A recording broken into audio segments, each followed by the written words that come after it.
Okay, so hello, everybody. Thank you very much for coming. So it's a pleasure to have our second committee meeting for the SIAM MPE. And today it will be Dan Liu that will kindly accepted to make a presentation. And so she's a senior staff scientist in the Computational Earth and Science Group at ORNL. She received a PhD from Florida State University in 2012, and she joined ORNL in 2013. She has worked in many research areas, including more recently machine learning, and before also uncertainty quantification, inverse modeling, all of which with application to in general, planet Earth. And she has many publications. This year, she received the Department of Energy Early Career Award from the DOE, therefore. And with her group, she has also received many other awards. So it's a pleasure to have Dan give us a presentation, and hopefully you will all enjoy it. So if you have questions, don't hesitate to ask questions in between. Like what we're trying to do is make it interactive as possible. And using the technology and being able to be all remote in many different parts of the world. So don't hesitate to ask questions, and there will also be a potentially longer question session at the end. So thank you very much, and the floor is yours, Dan. Yeah, thank you, Per, for the nice introduction. So hello, everyone. I'm Dan Liu. So thank you for the opportunity to share my research with you. So my study mainly focuses on developing computational and machine learning methods to advance the forward and the inverse modeling, and then apply these methods to a wide range of Earth system modeling applications. And today I want to talk about 4 machine learning methods for advancing the Earth system predictability.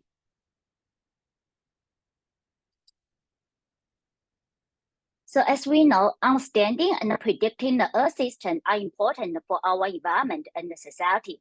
So as current observation system captures only a fragment of the Earth's complexity, Earth system model is required to bridge the gaps of the space and time that are not covered by the observations. And the modeling provides a greater tool that integrates the model and data to simulate the system's past, understanding its processes, and predicts its future.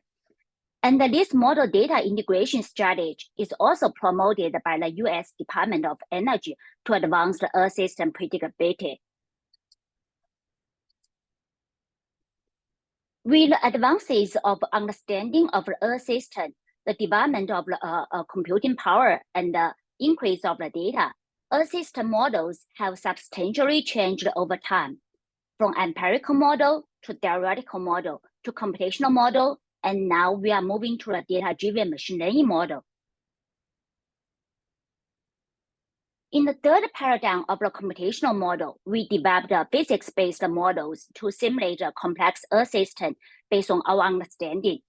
For example, DOE is developing the energy exascale Earth system model, which is a coupled system, including the atmosphere, ocean, land, river, and human component. And for each model component, we use the model data integration approach to improve the model prediction and the system understanding.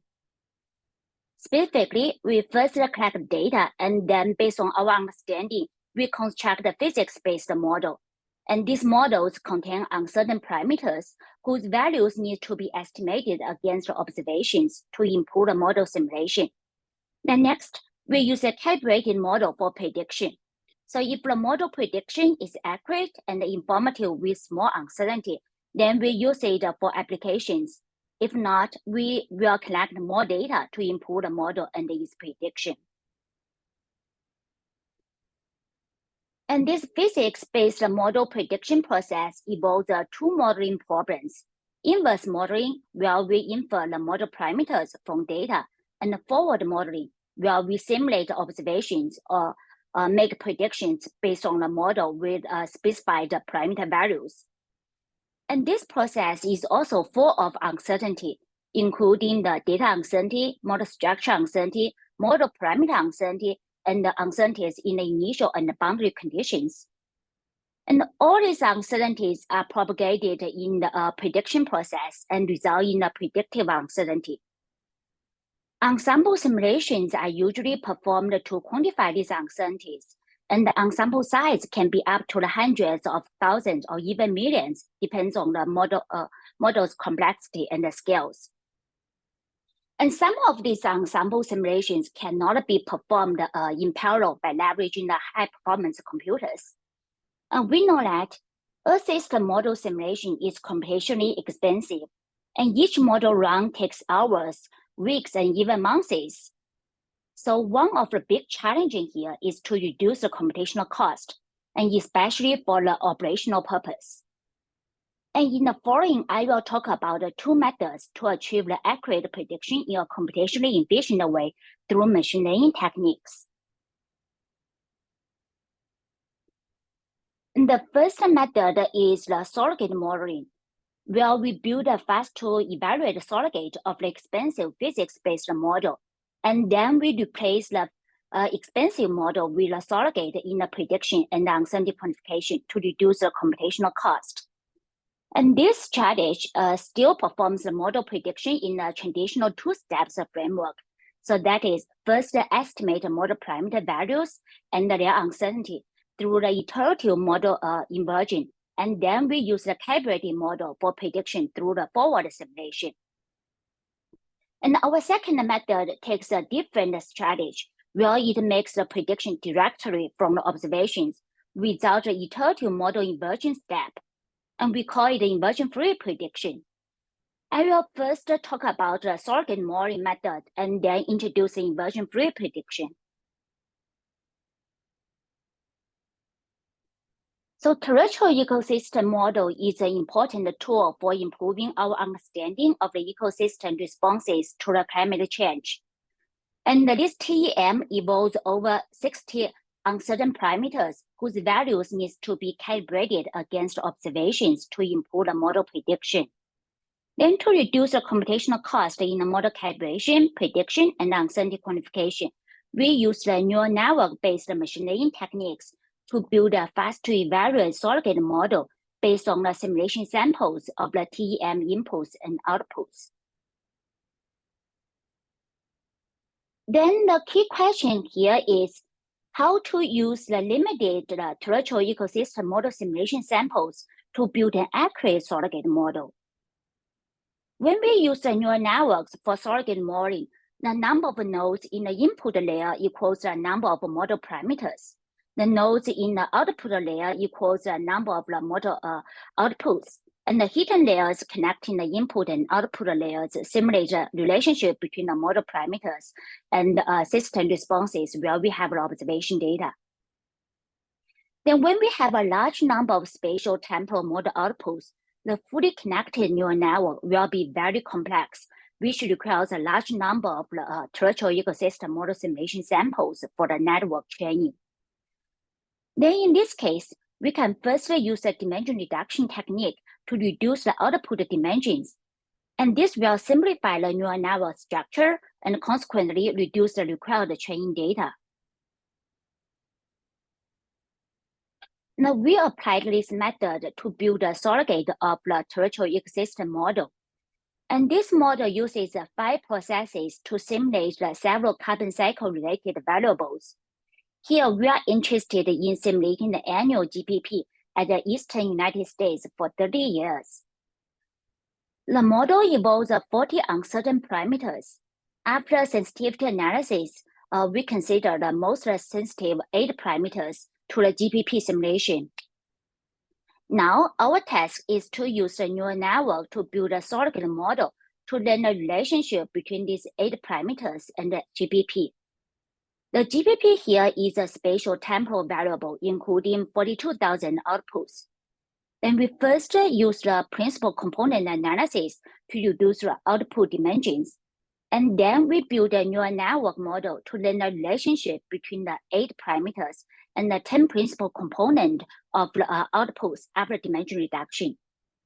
Then next, in the model evaluation, we transform the outputs back to its original space. And the results indicate that The simplified neural network after dimension reduction enables only 20 training samples to produce an accurate prediction. Otherwise, 200 samples are needed for a similar accuracy. Now, after we build a surrogate and evaluate its accuracy against the actual terrestrial ecosystem model simulation, then we can use this fast-to-evaluate surrogate model for prediction and uncertainty quantification to reduce the computational cost. Now, our second method to improve the computational efficiency in model prediction is the inversion-free method. As we know, the traditional prediction process involves an iterative model inversion to calibrate the models, which needs to solve a challenging inverse problem. And then to address this challenging, we propose an inversion-free prediction. This method avoids the inverse modeling by performing an ensemble of forward simulations to generate the samples of the observation variables and the prediction variables. And then we use the machine learning technique to learn the statistical relationship between the observation and the prediction through their simulation samples. Then once the machine learning model has learned the relationship, it can be used to make the prediction given the observation data. Here is the animation. So specifically, we first use the Monte Carlo sampling to generate the model parameter samples based on their prior distributions. And then we evaluate the Earth system models to generate the corresponding simulation samples of the observation and prediction variables. Next, we analyze the observation prediction relationship in their reduced dimensions after some dimension reduction. We can first use the linearization analysis, transforming the two variables into the canonical space. Then after transformation, if the observation and the prediction variables are linearly correlated, then we can use the Gaussian linear regression model for prediction and uncertainty quantification. But if the relationship is not linear, then we can use the Bayesian neural network to infer the prediction and its uncertainty. And please note that all these statistical analyses are performed in the reduced transform dimensions. So after we got the potential samples of the prediction, we need to transform them back into its original prediction space. And this inversion-free method is not only capable of efficient prediction, but also of rapid data assimilation. So first, we can run the forward simulation to obtain the prior samples of a variety of observation variables for a long period as you need. And then after we have the streaming observation data available from the different locations or the multiple sources, then we can quickly assimilate additional observations to continuously update the prediction for real-time decision support. And all this can be done based on some just statistical analysis without the actual model simulations. And this fast inversion-free prediction method is very useful for applications where the real-time prediction and decision-making is needed, such as the weather forecasting and the geological carbon storage is another application. And we know the geological carbon storage is a method of securing the carbon dioxide, CO2, in the deep geological formation to prevent its release to the atmosphere and the contribution to the global warming.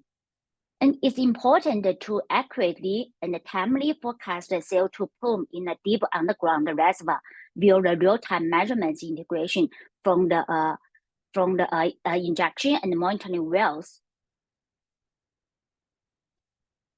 And this traditional method for the CO2 plume forecasting entails the following steps. So first, we developed a reservoir model to simulate the geological system of interest. Then once the CO2 injection begins, the observational data are compared against the model simulation values to determine goodness of fit of the reservoir model. And this data matching process is used to iteratively update the model till the fit is acceptable. Lastly, then we use the calibrated model for forecasting. And this conventional approach poses several key challenges for the real-time forecasting. So first, it involves the inverse modeling, which is computationally intensive. It can require thousands of expensive forward simulations to be performed iteratively. And the second, and this computationally intensive model inversion step needs to be repeated for new data. Whenever we have a new data, we need to rebuild the objective function and redo this iterative process. So making it incapable of automated and fast updating. In addition, this inverse modeling cannot consider variables and multi-scale uncertainties. As I mentioned, we have multi-type of uncertainties in this prediction process. And lastly, in this reservoir simulation, real observation data is much smaller than the uncertainty parameters. The model inversion is actually ill-posed and could cause a poor prediction. So as we can see, all these challenges are associated with the inverse modeling. Then to address this problem, we apply the inversion-free prediction framework for the faster forecasting. So as we discussed, this framework includes the two parts, offline simulation and the online learning. In the offline simulation, we obtain the samples of observation variables and the target prediction variables. And then in this part, we only perform the forward reservoir simulations, which can be fully parallel. So if you have clusters of high-performance computers, the computing time is just one forward model run. And also, the forward modeling can consider the various uncertainties. You just do a large ensemble runs by considering the model structure uncertainty and the model parameter uncertainty with different scenario considerations. And then once we have the observation data, we move to the second part, the online learning. So that is, we use the machine learning techniques to learn the observation and the prediction relationship from which we make a direct prediction. So as this part only involves statistical and machine learning calculation, the computation is rather fast. So after training, we can deploy the framework for automated and real-time forecasting of the geological carbon storage and support the site operators' decision-making. We applied this inversion-free prediction method to 3 studies and demonstrated that it can effectively incorporate observation data to improve the accuracy and reduce the uncertainty in forecasting the CO2 plume distribution. And right now, we are developing a real-time forecasting platform and we are deployed for the geological carbon storage site operators for the practical use. And so far, we focus Can I ask a question? Sorry. Yes, go ahead, please. Can you go back 2 slides, please? So, Which one? One more. One more. Okay. Yeah, I was just, you have here on the right, for the offline simulation, 1 forward model run. I mean, that seems like it wouldn't be enough, right? You would need to maybe create an ensemble. Is that what you mean, or am I misunderstanding? Yes, the ensemble are created in the first step, the left column. You use the offline simulation. So we do need ensemble. So when I mentioned the 1 forward model simulation, when you have the high performance computers, because all these forward simulations can be run in parallel. It doesn't involve iterative inversion process. You just run them in parallel. So when you have, yes. And how many ensembles do you typically find that you need to get a reasonable machine learned model? Yes, that's a good question. So really depends on the problem's complexity and how many uncertainties you want to quantify. For example, if you want to the model structure uncertainty, then for each you will have multiple models. For each model, it has the parameter uncertainty. You also need to consider it, right? Then right, it really depends on your problem needs, and that's why. Since we have a large number of ensembles, and we want to build a fast to learn and machine learning model, and also reduce the requested number of the training data, we usually learn the relationship between the observation variable and prediction variable in their reduced dimension. So that's why I keep saying we need reduce the dimension first. Either you use the simple principal component analysis or use the autoencoder to learn it in the latent space to reduce the data requirement for training data. Okay, thank you. Yeah, more questions? There's one in the chat, I think. So Yeah, Pierre, can you? Yeah, I can read it for you. So it's a question from Ziyin asking, could you also remind me the dimension of the permeability and the target variables? Thank you. Yeah, right. So the this is we are dealing with a three-dimensional space. So it involves, if I remember correctly, about 1 million grid cells. And this problem is associated with a smart initiative funded by the Fossil Energy Office. So at the beginning, we only have the 100 ensembles ready. So it's a proof of concept. So that's why we first leverage the dimension reduction techniques. For the pressure, since it's a continuous space, we can greatly reduce the dimensions into hundreds. But for the saturation, since due to discontinuity, so we definitely need more samples to deal with the saturation estimation. Did I answer questions? Yeah, I assume so. Okay, then let's move forward. Okay. So far, we focused on the physics-based Earth system modeling and discussed two methods to improve the computational efficiency.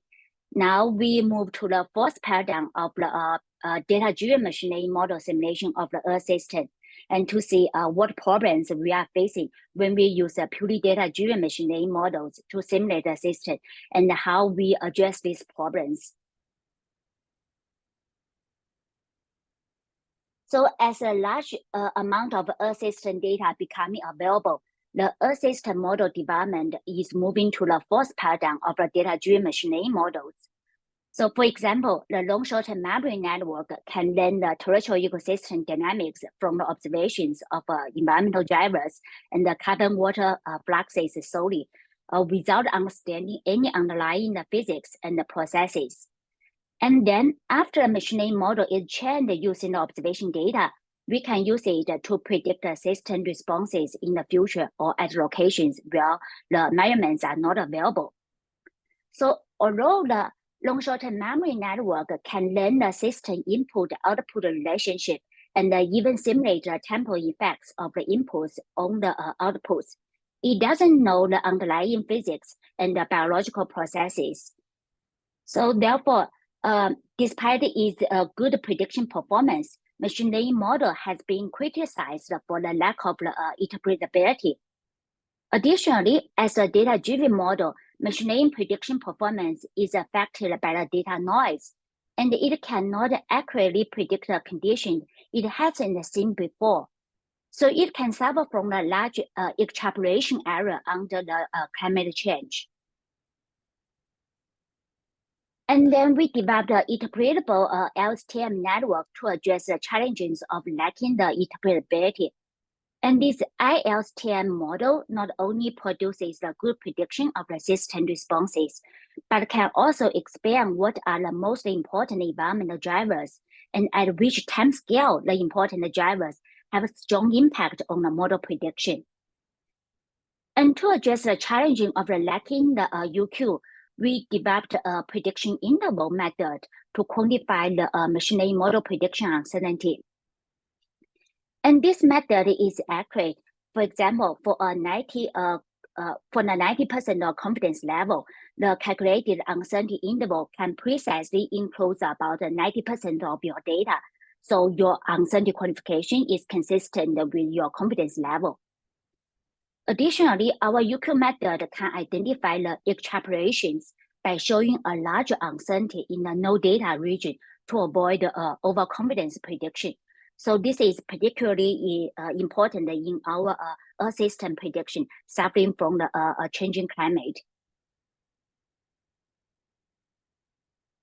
So first, I want to introduce the interpretable long short-term memory networks to simulate the dynamic ecosystem.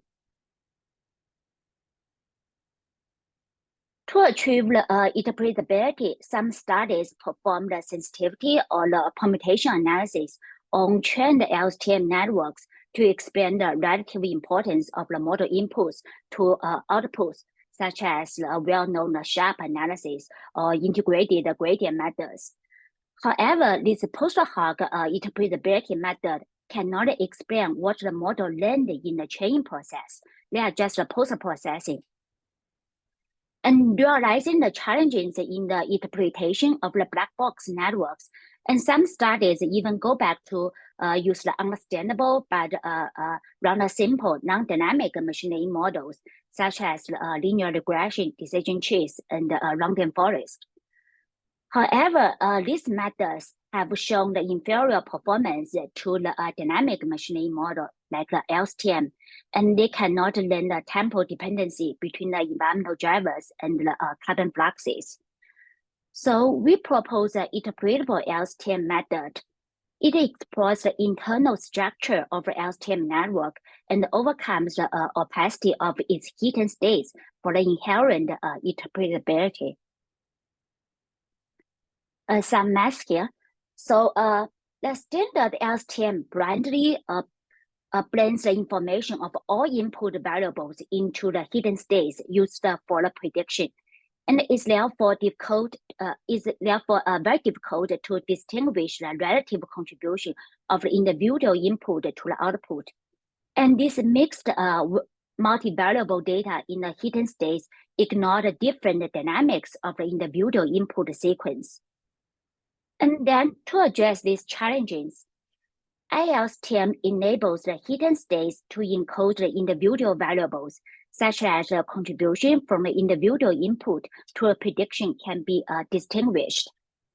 Then for each input, the LSTM learns its own dynamics, and it uses the mixture and tension mechanism to calculate the temporal and the variable importance parameters, along with the network parameters in the training. Then in this way, the LSTM is not only accurate, but also interpretable about which variable is more important for prediction at which time scales.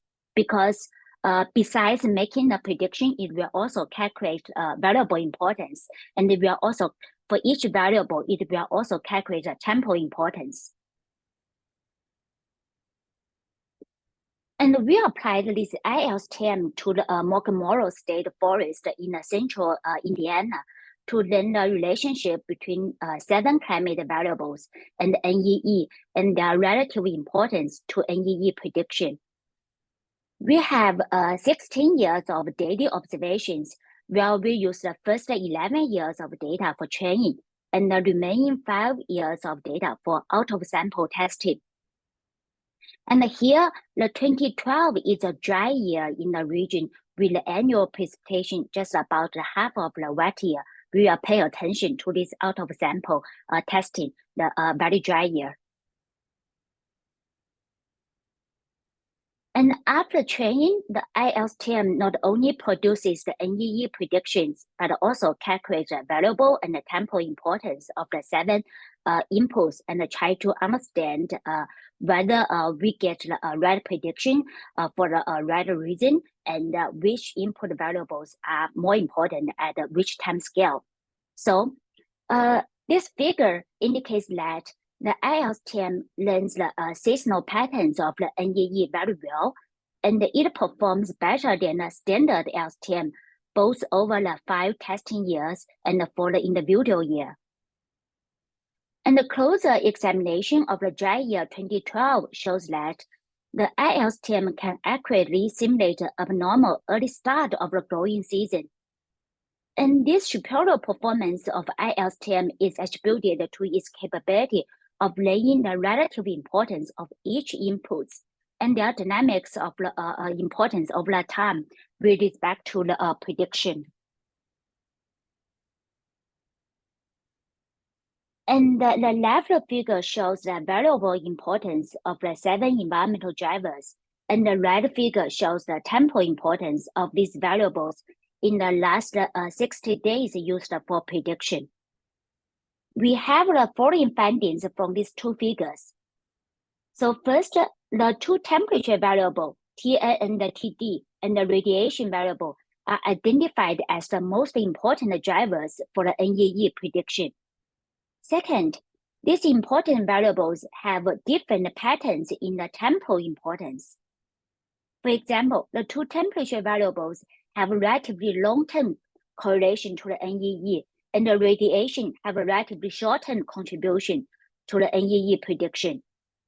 And this variable and the temporal importance analysis is in line with our domain knowledge because this study site is a deciduous forest, where the carbon flux is normally more sensitive to the temperature than to the water. And the temperature can have a long-term memory effect on the NEE.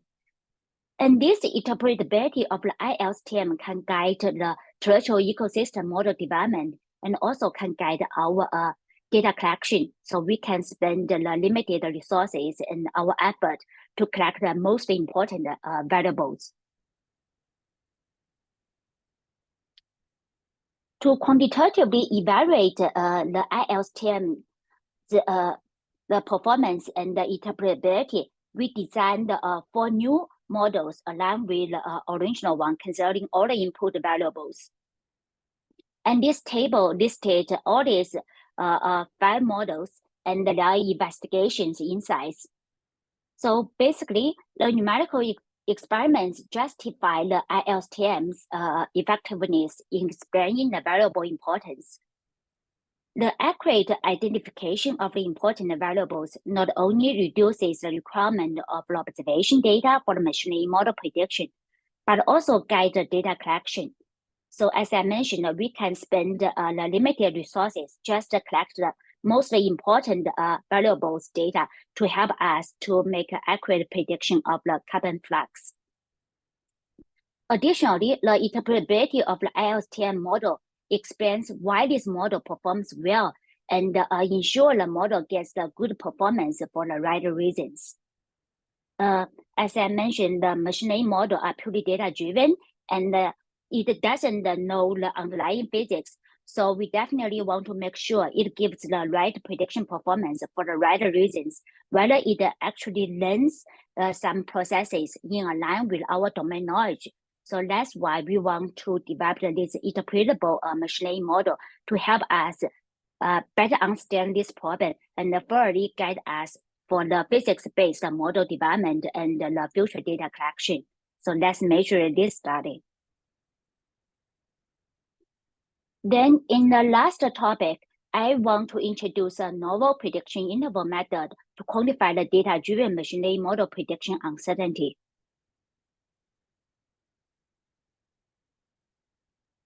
Machine learning model usually produces reasonable predictions in conditions comparable to those seen before, but its performance is challenged by some new conditions with the changing climates.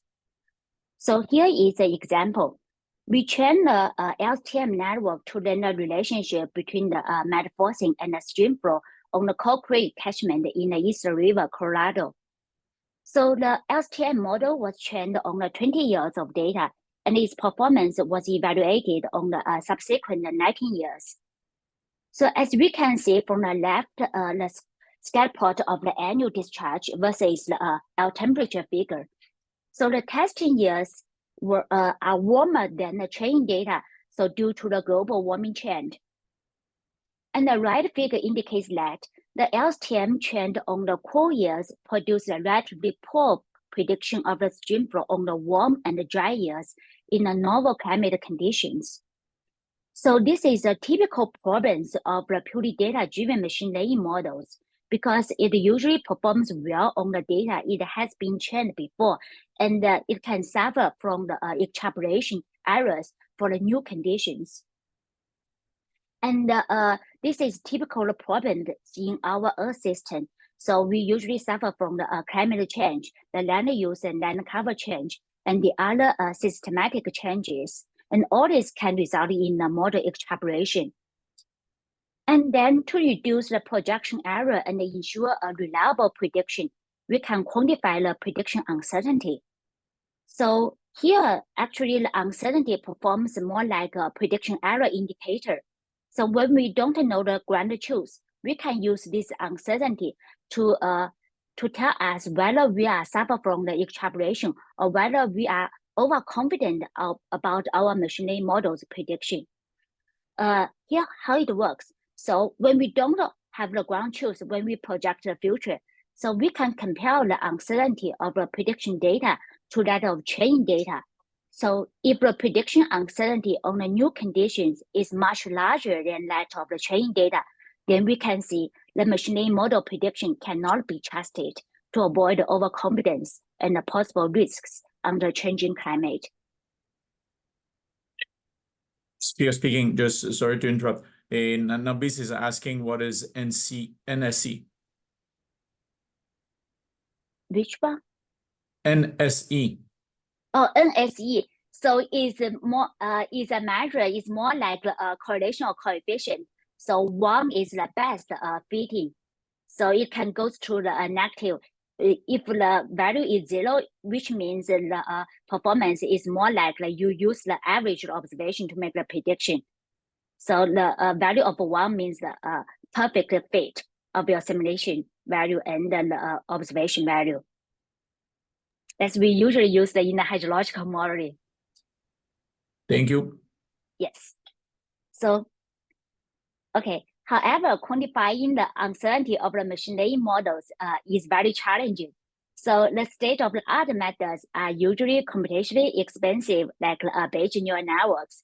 And it also sometimes involves some distributional assumptions, like we usually make a Gaussian assumption, but our data normally not from the Gaussian assumption, and especially for the extreme events, it usually has a long tails. And sometimes these methods may underestimate the uncertainty on the extrapolation situations. And we definitely want to, it can accurately estimate the uncertainty on the extrapolation regions to help us avoid overconfident prediction. And then to address the limitations of the state-of-the-art method, we developed a novel prediction interval approach from 3 neural networks. The first neural network produces the prediction value, and the other 2 networks produces the lower and upper bound of the interval. And we use these intervals to quantify the prediction uncertainty. And we call this method as the PS3NN prediction interval using 3 neural networks. Specifically, we first train a neural network to estimate the prediction quantity Y based on the pairs of the training data X and Y. We are formulating a supervised learning. We do have pairs of data X and Y, input and output. And then we calculate the difference between the predicted Y and the observed Y, and then group these differences into 2 data sets. The D up where the neural network under predicts the Y, and D lower where the neural network over predicts Y. Then next, we use the dataset D up to train a neural network U to learn the upper bound, and the dataset D lower to train another neural network V to learn the lower bound. So at this time, the outputs of the 2 additional neural networks U and V do not exactly quantify the uncertainty for a given confidence level. Then we need a last step for a precise calculation of the uncertainty.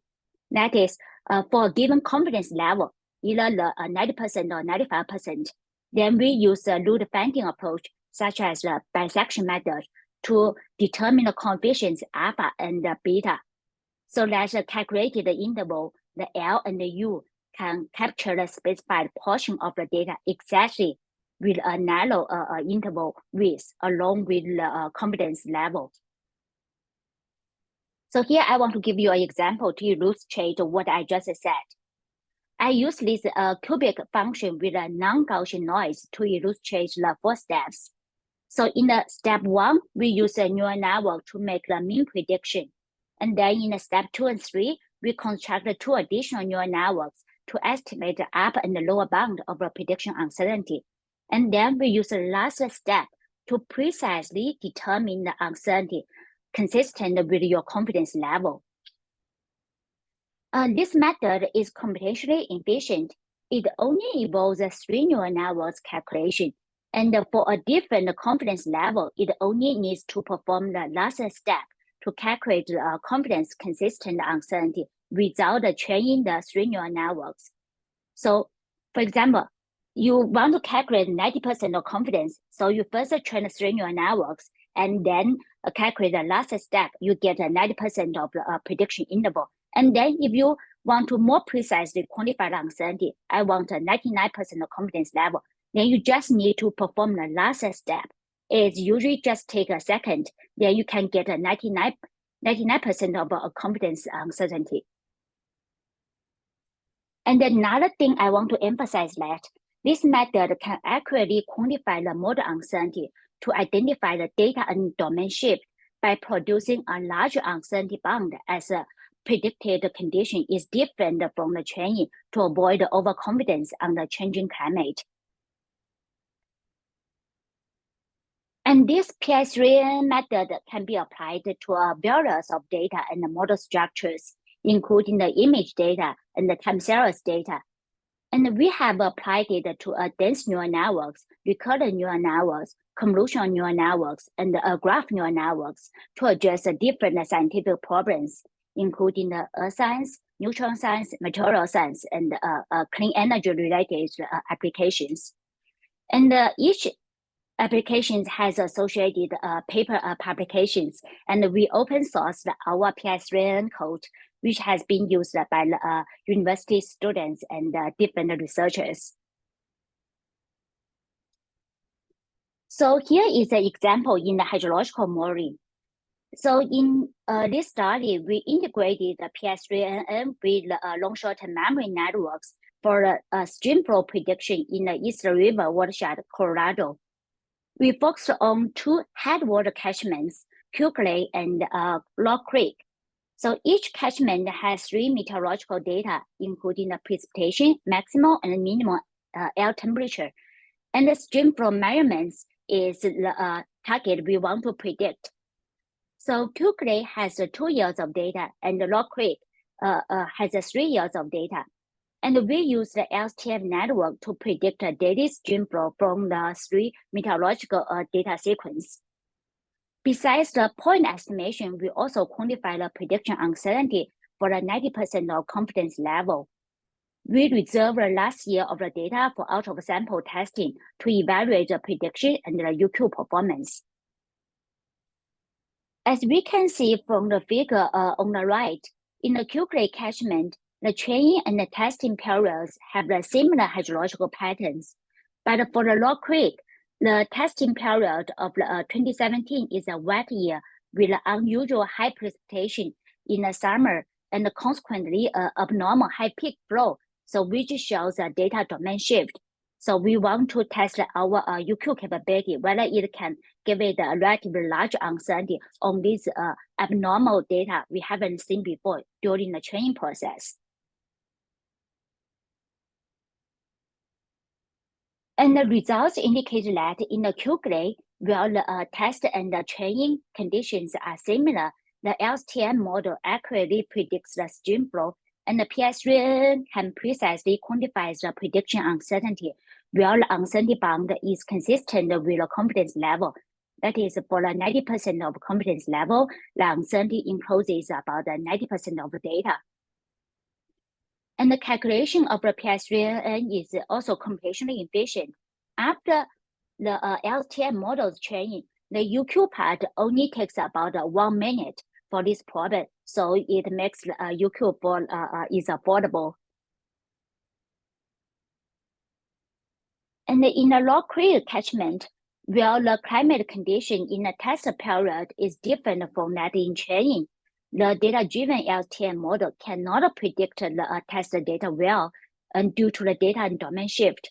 But our PI3N method can reasonably detect this data shift in the wet year of 2017 by producing a wide uncertainty bound, then the training to indicate that at this time, the machine learning model's prediction cannot be trusted, so to avoid overconfidence. And the right figure indicates that the PI3N can produce the error-consistent prediction uncertainty, where the large uncertainty associated with the prediction having a large error.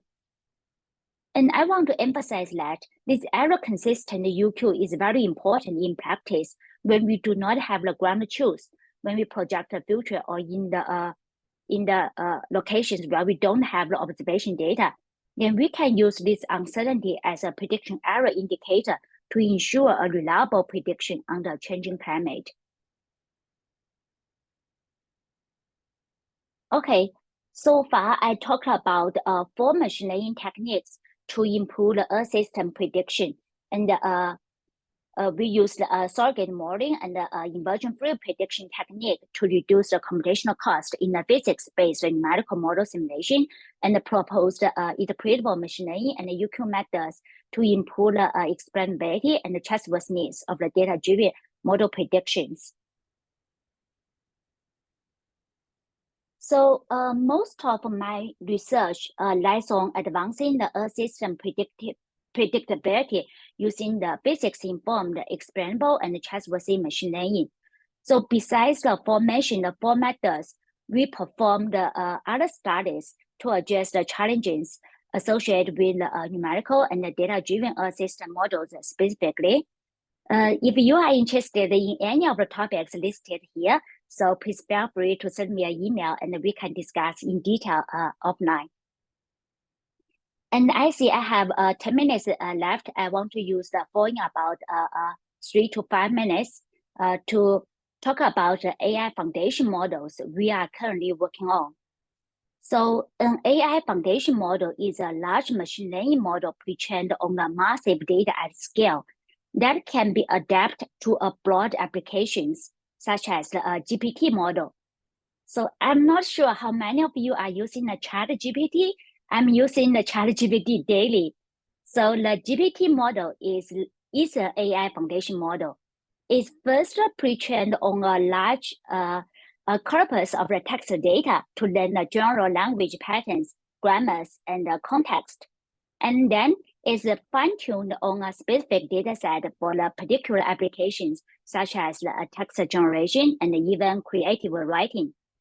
And like the GPT model, we can build an AI foundation model for various weather and climate applications to save the cost, effort, and energy. And meanwhile, we can improve the performance and the generalizability. So currently, we are collaborating with the DeepSpeed team in Microsoft to develop the AI foundation model called Climax for the better weather and climate solutions. And Climax is a deep transformer model pre-trained on a large set of the CMIP6 model simulation data using an unsupervised objective, and then fine-tuned on for various weather and climate tests, such as the global and regional weather forecast in the short, medium, and the long range, and the climate projection and the climate downscaling. And we pre-trained the model on the exascale supercomputers, like the Frontier supercomputer at ORNL, using hundreds of GPUs. And then after training, we can deploy this model to just a personal computer for the downstream test for the inference in a few minutes. Is very fast after training. And another good thing about this AI foundation model is that its prediction performance improves as the data size, data resolution, and the model capacity grow.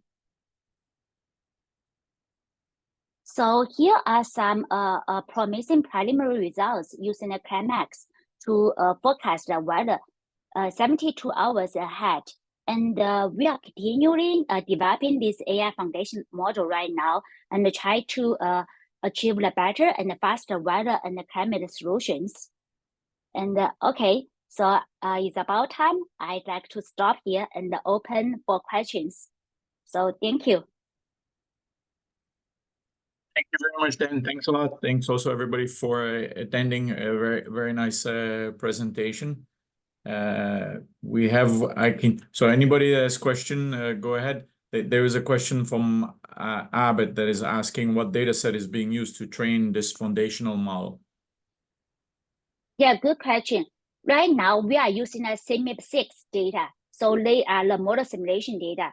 As you know, globally, we have about 100 climate models. And for each model, you can generate as many simulation data as you want. And to train the AI foundation model, the data size is the key. And the model's performance definitely will scale well with your data size. And that's something our traditional numerical model doesn't have. So we can scale the traditional numerical model in computing, but the traditional numerical simulation model, due to the mesh limitations, it cannot always incorporate the multi-scales of the data. But for this AI foundation model, the good thing is as many as the data you offer it to it, and as long as you have supercomputers, its performance can scale well. Yes, right now it's 6 model simulation data. We are considering in the future, we will consider some observation data to improve the accuracy. Thank you, Dan. There's another question in the chat from Francisco. Maybe I can let you read it since there's a little bit more text there. I think it will be easier even for you, I think, than me speaking. You see the chat, right? Let me open. So, okay. Yes. 2 general questions related to the surrogate machine learning models. First, how dependent is your surrogate model on the shape of the ensemble used to construct it? So, right, so good question. It really depends on the problem. So if you're, okay, we built a surrogate model to learn the input and output relationship. So when I said depend on problem, depends on dimensionality of your input, and depend on the dimensionality of your output, and also depends on the model complexity, the numerical model you want to surrogate. If the model is very complex with a large number of input and large number of output, usually we need a large number of ensemble size. Okay, so the second question is, do you think that such surrogate models could be used to inform the decision of the model ensembles to understand what is needed? Right, very good question. So we are actually working on that. So as you know, we need numerical model simulations to train our machine learning model as to build a surrogate. And then we usually take it as several steps. First, we generate a small number of samples, and then to evaluate the surrogate model's prediction accuracy, and also quantify the surrogate model's uncertainty. And then based on this uncertainty, we will guide our next step where we need to collect more data. So usually the uncertainty has a large uncertainty. That indicates this space we didn't capture well. So we need more samples from this space to improve the surrogate model's prediction accuracy. So good question. So it's more like the active learning. Questions? Don't hesitate to ask in person. Any questions? I have one question if nobody has any other questions. So I'll ask one question. In when you presented the pi3 and n, right? So where you have the 3 network that you train was the lower bound and upper bound. Have you tried to also combine that with your interpretable ID from the LSTM? I see, like, especially if the lower bound, if you're trying to predict rare events, like that would allow you, right, for example, to determine if you add the I, right, to the I pi3 and n, like what are the variables that tell you if the hurricane is going to develop and be or other rare events or some catastrophic things happening underground, for example. Yes, good question, Pierre. So we actually thinking about it. As you can see on the right figure, so this is how we integrate the PS3 into the traditional LSTM model. But since our ILSTM, the interpretable LSTM model, so we dig into the structure of the LSTM model. It can usually incorporate PS3 into the ILSTM just like this way. It's not a post-processing, so it can naturally combine with that. So the first step at the bottom is the LSTM structure. So we extract a hidden state, HT, from the LSTM. It can be the ILSTM. Then we train the other 2 additional neural networks just to quantify the uncertainty. So that's the neat thing about this PS3NN. It quantifies the uncertainty using the intervals, not using the Bayesian neural networks. Like we quantify the uncertainty of the neural networks parameters. So we can just focus on the second part to quantify the prediction interval. Yep. Yes. Thank you. Then there's one more question from Abbott, but let's go to Anna first. So it's in the chat, and she's asking, is the foundation model only being used for weather, or could it be used, could also be applied to the carbon system? Yes. Yeah. Right. So you remind me, so we actually can do it. So in the carbon system, no matter what carbon system you are mentioning, so we simulate the carbon flux between the atmosphere and the land surface. We also simulate the geological carbon injection in the subspace. So we have the models. We already have some model simulation data. We can do it, and we actually are working on that right now. That's a separate study. I didn't present it here. So the key for the foundation model, no matter you want to apply it to a water field, the first thing you train the foundation model using the simulation data, because the foundation model pre-training requires a large number of data. And we can, technically, we can use the numerical models to generate infinity simulation data, right?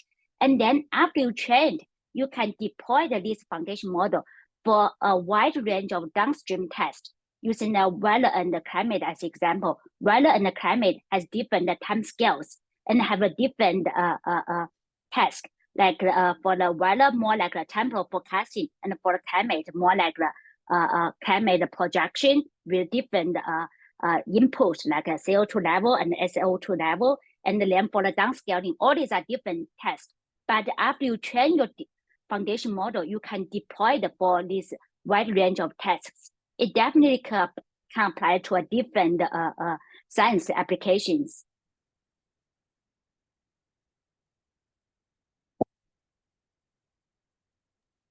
Thank you very much.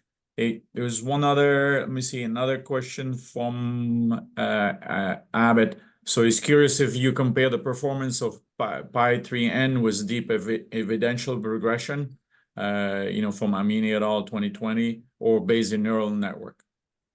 Yes, definitely. So, in this second paper, so we originally published our PS3 method in the ICLI, the top AI journal. So in that paper, we compare all the state-of-the-art methods before the publication. So we definitely include that 2 papers you mentioned. So we compared with a lot of baselines and show a superior performance of our proposed method. Please dig into that. Thank you.